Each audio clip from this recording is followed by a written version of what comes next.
पहली कंपनी दोस्तों Sheela foam. Yes, Sheela foam की अगर हम लोग बात करें, बहुत अच्छी कंपनी, बट बीच में आप देख सकते हैं बहुत अच्छी खासी गिरावट इस कंपनी में हम लोग को होती हुई देखने को यहाँ पे मिली है। सो गिरावट हो गई, इसलिए कंपनी खराब यहाँ पे नहीं बनती है। कंपनी बहुत सारे एक्विजिशंस भी करते हुए देखने को यहाँ पे मिल रही है। ठीक है, सो जरूर अगर आपके पास अगर ये कंपनी होगी तो मुझे ऐसा लगता है कि लॉस में निकालने की जल्दबाजी तो आपने यहाँ पे नहीं करना चाहिए। आप चाहे तो कर सकते हैं, आपकी मर्जी, पैसा आपका, डिसीजन भी आपकी का यहाँ पे होना चाहिए, बट कंपनी कोई खराब कंपनी नहीं है। इंस्टीट्यूशनल इन्वेस्टर भी बहुत अच्छी तरीके से इसमें निवेश करके बैठे हुए। नेक्स्ट कंपनी मतलब दोस्तों अभी क्या ही बोले, SRF। ऑब्वियसली भागते हुए ट्रेन में किसी ने तो यहाँ पे चढ़ाई की होगी, उसके बाद वो थोड़ा सा स्टॉक थोड़ा सा ही नीचे यहाँ पे आया होगा, ये देखिए थोड़ा सा ही, तो इसके चलते बहुत सारे लोग परेशान हो रहे हैं, सर ये तो नीचे आ गया। दोस्तों फर्स्ट ऑफ ऑल देखा गया इतनी सी गिरावट से कुछ भी नहीं होता है दोस्तों, मतलब कितना है 7-8% की गिरावट, दैट्स इट। सो SRF जैसी कंपनी अगर इतनी से गिरावट से अगर हम निकाल देंगे तो फिर कौन सा स्टॉक पोर्टफोलियो में रहेगा। इतनी सी गिरावट तो मतलब एकदम आम बात है। ठीक है, इतना तो प्रेशर हम लोगों को झेलना आना चाहिए अगर मार्केट में मतलब टिकना है तो। सो SRF जैसी कंपनी ऐसी कंपनी जो कि निफ्टी 50 में आने के लिए मतलब डिजर्विंग कंपनी है, मतलब इतनी बड़ी कंपनी भविष्य में भी बन सकती है। सो कोई लॉस। नेक्स्ट अगर हम लोग यहाँ पे बात करेंगे दोस्तों तो वो company PGHL, yes, Procter and Gamble health limited. ठीक है, ये PGHL भी है, एक PGHH करके भी है। सो अच्छी कंपनी यहाँ पे अगर हम लोग देखा गया तो छोटी साइज की कंपनी, मतलब मिड साइज की कंपनी। एंड इस कंपनी में अगर आप जाओगे तो आपको भयंकर वॉलेटिलिटी, मतलब तूफान झेलना आपको यहाँ पे आना चाहिए। स्टॉक ऐसे मतलब नॉर्मली ऐसा नहीं चलता है, बहुत सारे ऐसे कर्व लेकर यहाँ पे चलेगा। अगर आप इसका 5 साल का भी डेटा देखोगे तो बहुत बार इस कंपनी ने इस प्रकार के कर्व्स यहाँ पे दिखाए हैं। सो टॉप से यहाँ पे जरूर यहाँ पे नीचे देखने को मिल रहा है, तो इसका अर्थ ये नहीं कि कंपनी खराब हो गई करके। अगर आपके पास है तो आप जरूर विचार कर सकते हैं। यहाँ पे बहुत बड़े ग्रुप से बिलोंग करते हैं, P&G की अगर हम लोग बात करें तो कंपनी में ऐसा कोई गड़बड़ी नहीं है, इतना तो मैं आप लोगों को यहाँ पे कह सकता हूँ। नेक्स्ट अगर हम लोग बात करेंगे तो दोस्तों वो है डॉक्टर लाल पाथ लैब। यस, डॉक्टर लाल पाथ की भी अगर हम लोग बात करें, नीचे से थोड़ा सा ही रिकवर यहाँ पे हुआ है, बट अभी भी बहुत, मतलब बीच में ज़बरदस्त गिरावट हुई थी, 50% स्टॉक नीचे आया था। क्यों नीचे आया था? क्योंकि यस, कंपनी ने यहाँ पे इतनी कमाई की। ये कौन सा फेज़ है आप सभी लोगों को पता है? यस, ये कोविड वाला फेज़ है दोस्तों, कि RT-PCR टेस्ट की बात करें तो metropolis health care and doctor Lal path lab, ये दोनों इसमें ज़बरदस्त बिजनेस यहाँ पे कर रहे थे। एंड इसी चीज़ के चलते कंपनी ने इतना पैसा छापा, तो आने वाले समय में जितने भी नंबर्स होंगे वो कंपनी उस नंबर को बीट करना बहुत मुश्किल होगा। तो इसी चीज़ के चलते अभी हम लोग को स्टॉक नीचे देखने को यहाँ पे मिल रहा है। सो क्या ये बिजनेस क्लोज हो गया? क्या बिजनेस खराब हो गया? नहीं, ये सारी चीज़ अप्स एंड डाउन्स बिजनेस में चलती रहती है दोस्तों। ठीक है, तो अगर किसी के पास डॉक्टर लाल पाथ होगा तो मुझे नहीं लगता कि कोई उसके पोर्टफोलियो में खराब कंपनी है करके। नेक्स्ट बात करेंगे दोस्तों तो इंडसइंड बैंक। देखिए बहुत ध्यान से सुन लेना मैं क्या बोलता हूँ।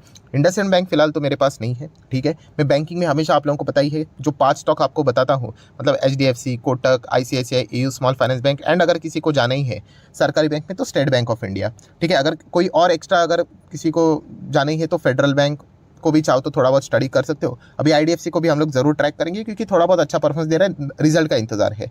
सो इंडसइंड बैंक अगर देखा गया तो इसका अर्थ नहीं कि खराब है करके, बट आप चेक करोगे तो यस, बाकी जो बैंक्स थे मतलब 5 साल में तो 28% के नेगेटिव रिटर्न है।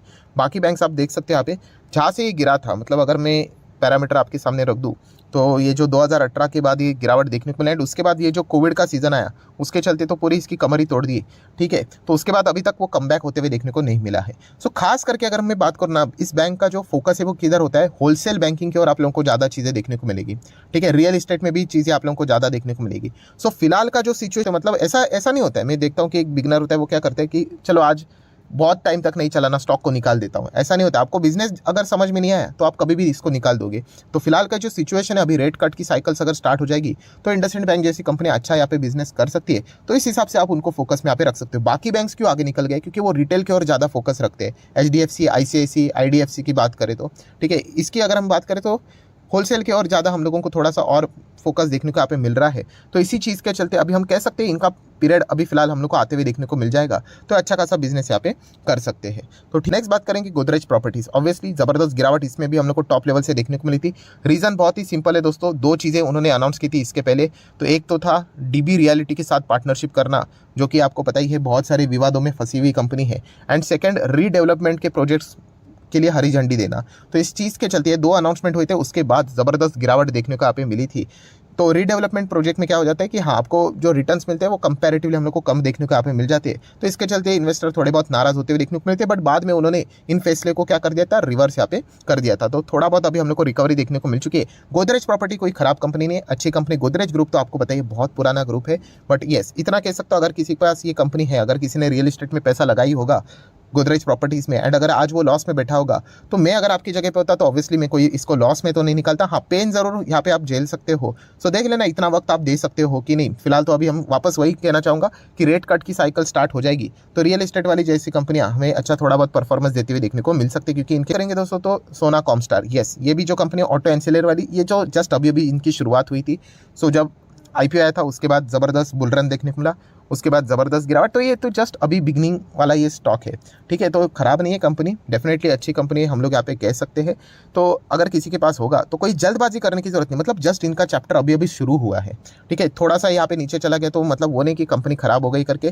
नेक्स्ट कंपनी दोस्तों गुजरात फ्लोरोकेम, यस, गुजरात फ्लोरो की अगर हम लोग बात करें तो फ्लोरोकेम आप सभी लोगों को पता है आने वाले समय में इसका डिमांड ज़बरदस्त तरीके से हम लोग को शूट होते हुए देखने को मिलने वाले, खास करके सेमीकंडक्टर में इसका अच्छा खासा इस्तेमाल किया जाएगा। इसके ऊपर मैंने अलग से वीडियो भी बनाया था, ठीक है। इसी सेगमेंट में बात करें तो नवीन फ्लोरिन इंटरनेशनल है, एसआरएफ है, जो कि आप लोगों का योगदान अच्छा खासा वहाँ पे देखने को यहाँ पे मिल सकता है, ठीक है। सो गुजरात फ्लोरो की बात करें अभी फिलहाल कितना है, एक साल में 16-20% नीचे देखने को मिला है, ठीक है। मिड साइज़ की कंपनी है ना, तो इतनी तो गिरावट हम लोग को देखने को यूजुअली मिल जाती है। इनफैक्ट ये वाला जो लेवल है उसी के आसपास अभी स्टॉक चल रहा है, अगर इस लेवल को कंपनी ने तोड़ दिया, ठीक है, तो ये और भी नीचे यहाँ पे आ सकता है, जो कि हम लोग टेक्निकली ये सारी बातों को यहाँ पे बोलते हैं। बट फंडामेंटली देखा गया तो कंपनी बहुत ही साउंड कंपनी है, एज सच कोई पैनिक करने की जरूरत नहीं।